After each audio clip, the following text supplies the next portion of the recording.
Hello dear friends, in this video lecture we are going to discuss the next part of our lesson, that is education Indian and American. This is the fifth part of this lesson. As I said that this is a long lesson, that is why we have divided this lesson into different parts. So this is the fifth part of this lesson.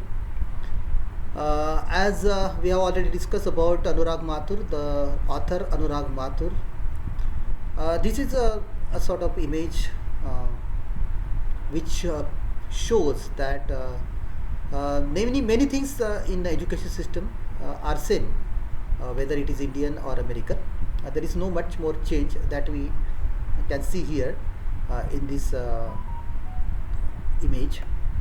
After that, we have also discussed about the author of this lesson, that is Anurag Mathur. It is said that he is a writer and journalist, and he has published many articles in many Indian magazines. So journalist म्हणजे पत्रकार, आणि पत्रकार व्यक्तीला दररोजच जवळजवळ लिहावं लागतं. So he is a voracious writer, and this is very famous novel written by Anurag Mathur, The Inscrutable Americans. Actually, this lesson, Education Indian and American, is not a lesson written by Anurag Mathur independently.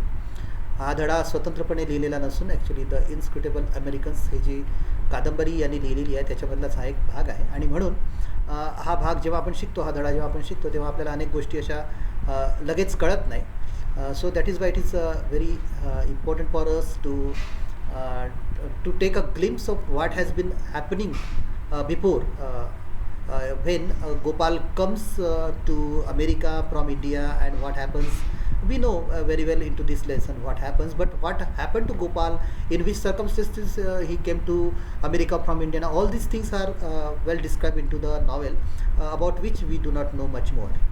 But we discuss this lesson right from the entry of Gopal into America from India. त्यानंतर गोपालच्या आयुष्यात काय बदल झाले ते आपण या धड्यामध्ये बघणार आहोत. आतापर्यंत आपण 4 भाग पाहिले, आणि this is the fifth part. Well, this is the original text. As I said you that you should have the original textbook or the xerox of the textbook into your hand to understand this lesson well. Moreover, there are some important words. I have given special slide for those words. So this is one slide of important words which may you find important or difficult as well, and some are very important words. Then only we can understand this lesson well. This is also one of the slides. So there are 2 slides of important words that you should also keep all those things in mind. Now, as I said, that this is the fifth part, and in the previous 4 parts, आतापर्यंत झालेल्या 4 पार्ट्समध्ये आपण बऱ्याचशा गोष्टी पाहिलेल्या आहेत.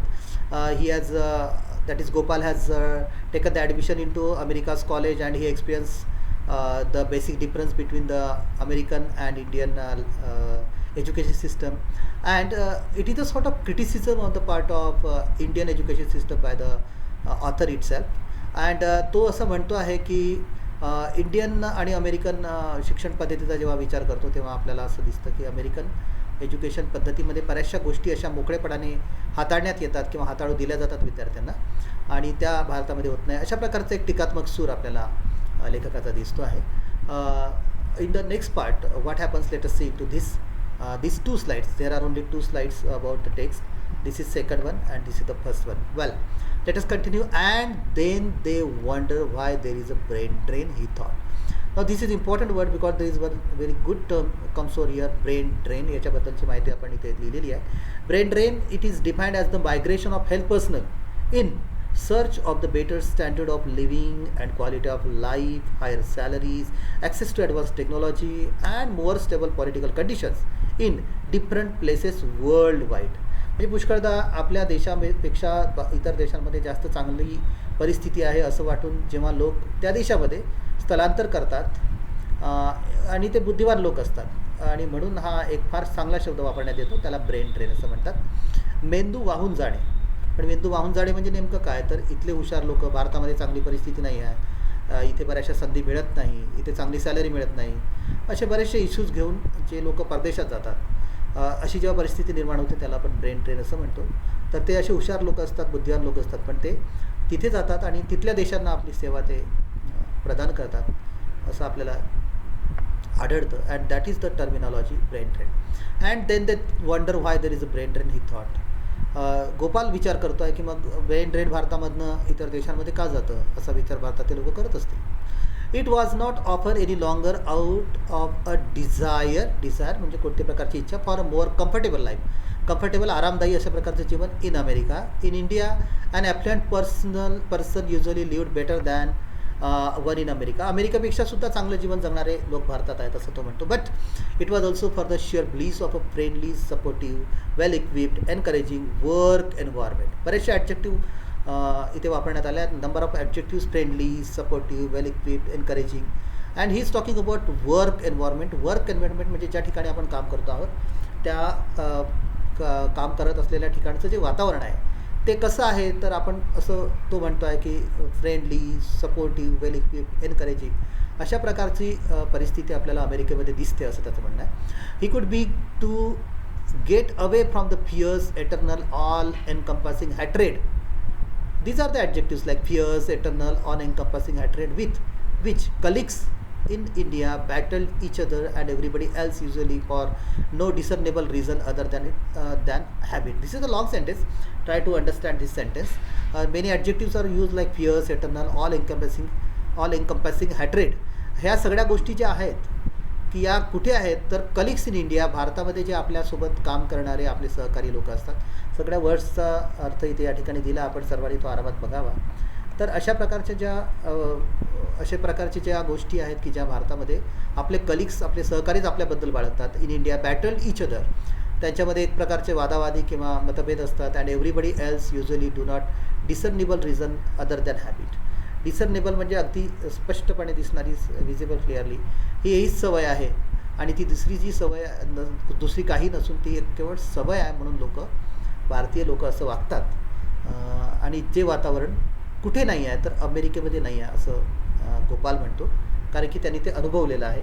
So this is all about the work environment that the author has experienced in India and how it is differ in America. Well, let us move further. Transplant म्हणजे एखाद्या transplant, move or transfer to another place, एखाद्या नवीन ठिकाणी रुजणे. Transplanted to America, however they were transform that is to make a thorough change in the form, आपल्या स्वरूपामध्ये मोठा बदल करणे. Well, ट्रान्सप्लांटेड to America, however they were transform into paragons. This is a very good words they are coming over here to this lesson.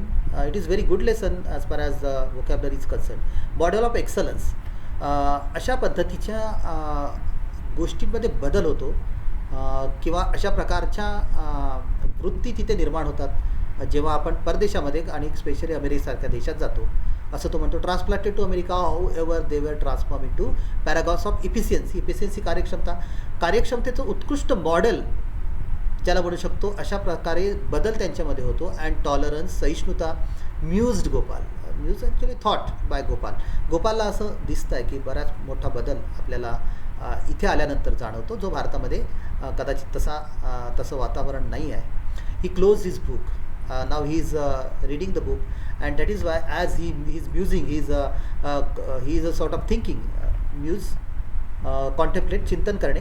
तो चिंतन करतो आहे आणि म्हणून त्याने पुस्तक बंद केलं. He close his book as the lights in the library began to turn on and off as a sign it was closing. Now the time is over and the library is going to close very soon. That is why it is a sort of signal from the library. Lights are on and off, चालू बंद होतात आहे lights. As he stepped out in to the night and the library is close now and he comes out of the library. And when he stepped out in to the night, the wind seemed to have a colder thrust म्हणजे एक प्रकारचं pressure, थंडगार अशा प्रकारचा शहारा आणणारं pressure हवेमध्ये आहे, जोरात वारा वाहतो आहे. टू इट दॅन युजल, नेहमीपेक्षा जरा जास्तच आज थंड वातावरण आहे असं त्याला जाणवलं जेव्हा तो लायब्ररीच्या बाहेर आला. तसाही तो लायब्ररीमध्ये बराच वेळ थांबायचा, हे आपण याच्या आधीच्या लेक्चरमध्ये already we have discuss all this things in to the previous lecture. Now he came out of the library, he stepped out of the library and there is a cold in to the environment and he had hardly walk 50 feet, hardly एक 50 foot तो चालत गेला आहे. And then what happen when he felt a soft white dandelion rest on his cheek. आणि वरून काहीतरी वर्षा होतो आहे. डँडिलिऑन एक प्रकारचं एक येलो फ्लॉवर एक असतं त्या देशांमध्ये. ते त्याच्या चिकवर गालावर पडलं and he brushed it away and to his surprise it felt cold. तो पुसायचा प्रयत्न केला, त्याला थंडगार असं जाणवलं. ही लुक्ड अप, आणि म्हणून वरून काय पडतं म्हणून त्याने आकाशात पाहिलं. He looked up at there were many of them floating gently downwards. पावसाचा जसा पावसाचे थेंब बाहेर खाली पडतात वरून, तशा पद्धतीचा वर्षा होताना त्याला दिसतो. They looked like the little blossoms of a floating gently downward. फार सुंदर दृश्य त्याला ते दिसलं आहे. They look like the little blossoms of a tree, but when they touched him they turn to water. त्या फुल जे त्याच्या गालावर पडलं, जेव्हा त्यांनी ते पुसण्याचा प्रयत्न केला तर त्याचं रूपांतर पाण्यामध्ये झालं. आणि हे त्याला विशेष नवल असं वाटलं की असं काय झालं आहे बा. He look the little blossom of a tree, but when they touched him they turn to water. Snow, he says, snow. Gopal thought with the lines are disappeared here. Well, I can read it from the book. Snow, Gopal thought with a shock. हे काय आहे, तर त्याला पहिल्यांदा जाणवलं की अरे हे दुसरं काही नसून हा बर्फ आहे. जसं त्याला आपण हिम म्हणतो. हिमवर्षाव जो अमेरिकेसारख्या किंवा युरोपमधल्या बऱ्याचशा देशांमध्ये हिमवर्षाव जो, तो आपल्याकडे आपल्या महाराष्ट्रात नाही पण काश्मीरमध्ये वगैरे अशा प्रकारचा हिमवर्षाव शिमला वगैरे या एरियामध्ये आपल्याला दिसतो. तर snow, Gopal thought with a shock, goodness me, they are having snow. त्याला फार छान वाटलं की हा चांगला शकून आहे. चला, या देशामध्ये अशा प्रकारची परिस्थिती आहे की इथे हिमवर्षावसुद्धा होतो जो आपल्या देशामध्ये त्याला पाहायला मिळत नाही. तर एक प्रकारचं विशेष या भागामध्ये काही घडलेलं दिसत नाही. आपण तो असं म्हणतो आहे की एक नवीन वातावरण, एक नवीन अनुभव मला आलेला आहे. So this is the discussion is over here. This is the 5th part as I said, and now only the last 2 lectures are remain. In the last part 6th and 7th, in these coming 2 parts we will complete this discussion of this lesson. Well friends, let us stop here. We will discuss the next part into coming 2 lectures. Till then, take care and bye.